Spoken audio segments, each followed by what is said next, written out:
Oh, yes! I just killed a Furby. My voice is totally ruined. But I have one more story that'll strike of interest.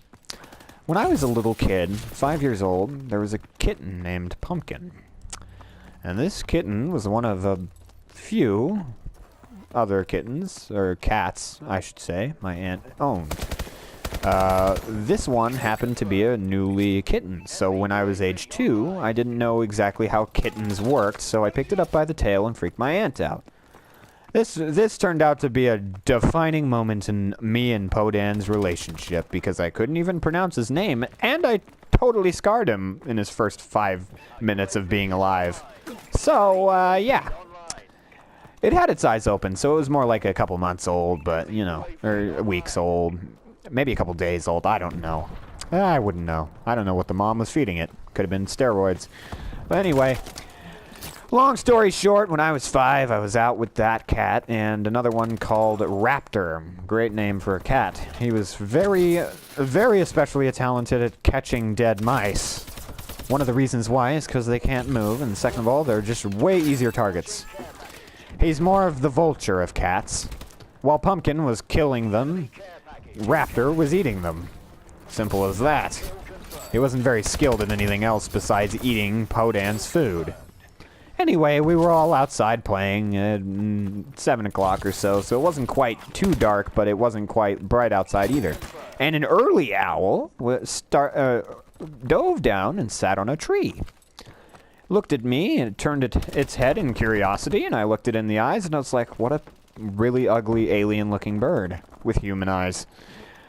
Well, I'm sure it's not going to be any harm, and I was very, very wrong, because in the next matter of seconds, this owl made a connection.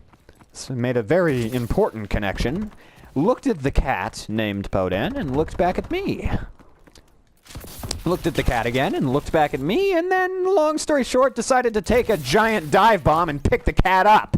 Flew off with it. It came back not 30 minutes later when I'm back outside trying to get over what just happened, and I'm crying because Podan's no longer in my life, and he comes back in when my parents leave me and I'm playing with Raptor, the only surviving kitty, so I had to make new friends, and that bastardious owl came back, landed on the tree, looked at me, looked at the space where the cat last was, looked at me again, landed in the space the cat last was, and spit up bones!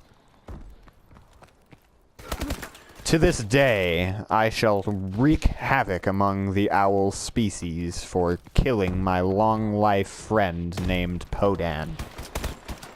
Never actually got his damn name right. That little cat was so cute. Whenever I'd come over, he'd always hide from me. So adorable. I was only 5. It was a game we played. He actually was used to it. Whenever he'd see me, he would think we were playing hide and seek, because that's what we were playing outside when he died. I like to tell myself a lie, though, and say that the owl just struck up a deal with the local panther and said, well, if you don't eat me, he said, the cat said, look, I'll make you a deal. I'll catch you 8 rats if you let me go.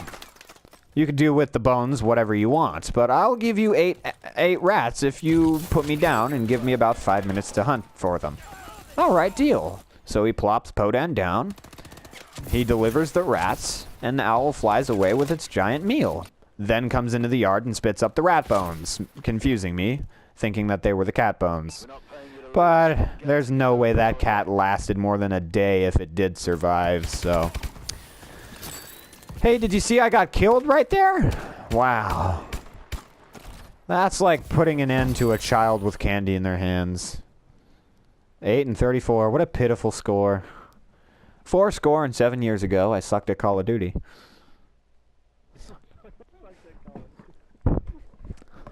World War II, then Makarov blew, and everybody took a giant poo. An airport went down, no Russian was found, and everything fell to the ground. Several nukes blasted off, and an AC-130 flipped us off, and the cat got away with the spoon.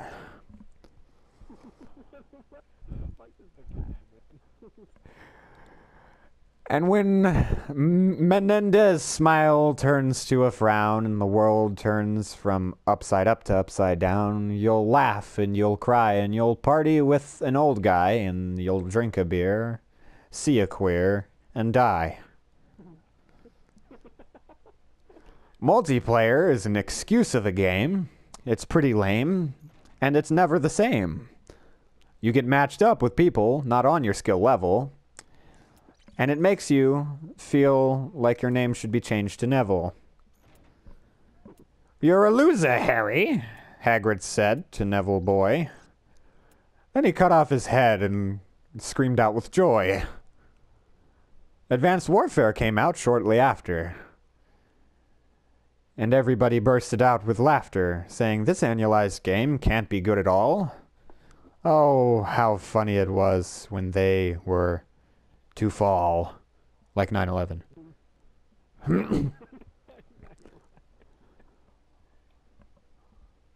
And to their poor sights and their inaccurate aim, a game that used to be a game was no longer the same. Call of Duty, oh how I envy you for being the only game that everyone wants to buy. Shit. Oh, only wants to buy you. Once upon a time, in my stocking full of glory, I found several good games, and Call of Duty's glory. World at War was the last good game. Black Ops 2 was awfully lame. The zombies maps were trash, and you had to pay for the good ones. And so, just give up and something that rhymes with ones that's decent in the sentence. Oh, Call of Duty, I got stuck with a Semtex. Nothing rhymes with Semtex, so enjoy this blank line. The creativity of players everywhere ends all the same. Neverywhere. Welcome to video game hell and development purgatory. I hope this game goes there, because I'm sick and tired of it being in the first-person shooter category. Dying with glory and honor and prestige is unheard of, because when you get shot, it gets you pretty pet peeved. The term "I'm pissed" can be heard oh so often. And every time you get shot, it's usually by Tralalalin or whoever the hell is responsible for that. There was a word. Oh, it's Richtofen. It's harder and harder to rhyme in this poem. So I'll leave you with one final thought, and then you can go home. This game is not a game. It should just be a mobile excuse on a console. And when this game goes back to its roots, that's when I shall travel back to 1985 and take out my parasol. Goodbye, everybody. And I just rhymed an umbrella with the PS4. Have a nice day.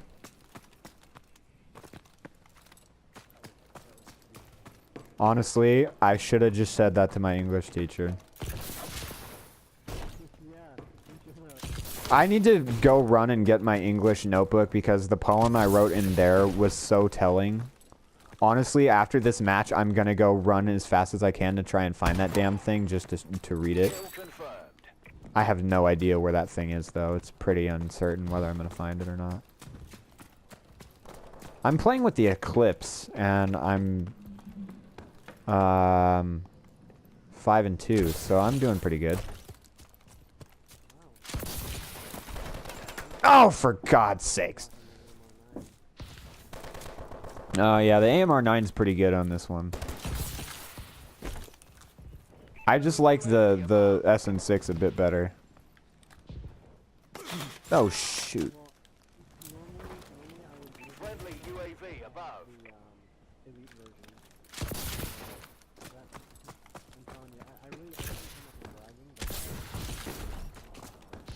This shit be bitchin' in the kitchen. Make me a sandwich. I'm already done. And you're a dumb bitch.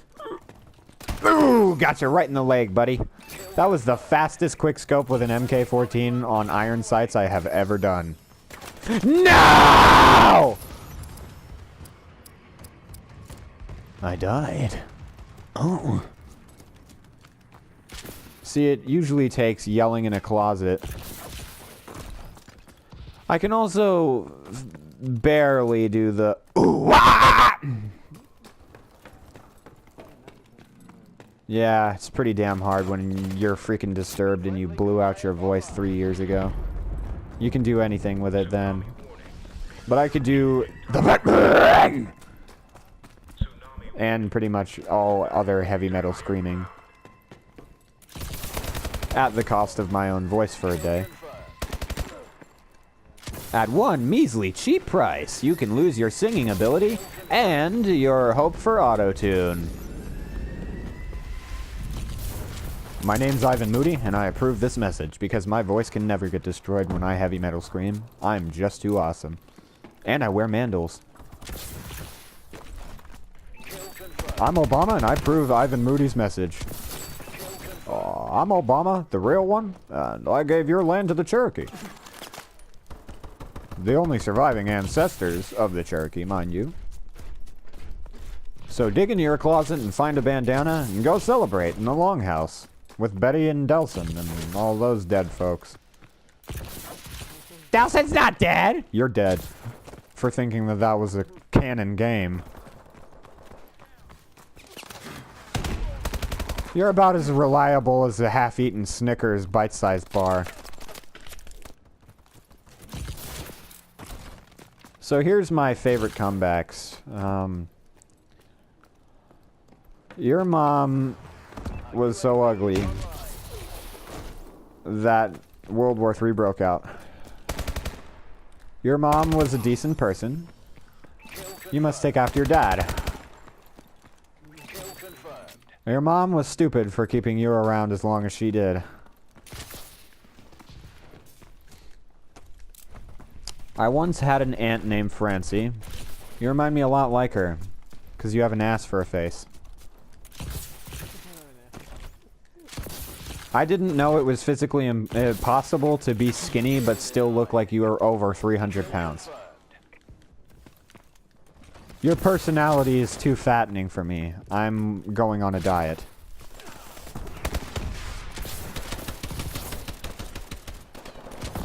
Alright, so you want to talk trash, you cockamamie fuckadoodle douchebag? I can talk trash. When the rooster crows, I'll be done with you.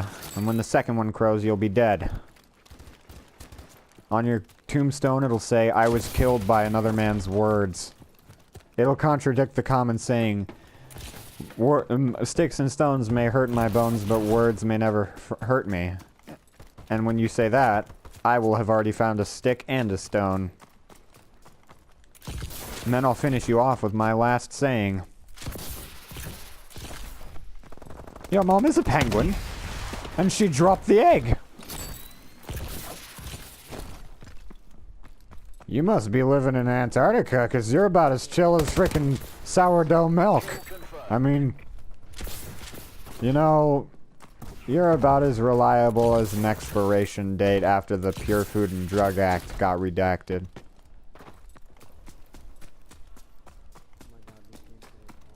I dearly do hope you vote Republican, because nobody wants you to make any smart choices. Why don't you make like a packing peanut and get back in your box, you introvert? Why don't you make like a banana and slip? Why don't you make like a frog and choke? And turn your blood into sugar so you don't freeze to death. If I covered you in mucus and threw you in salicylic acid, I bet you'd survive. Want to test that theory?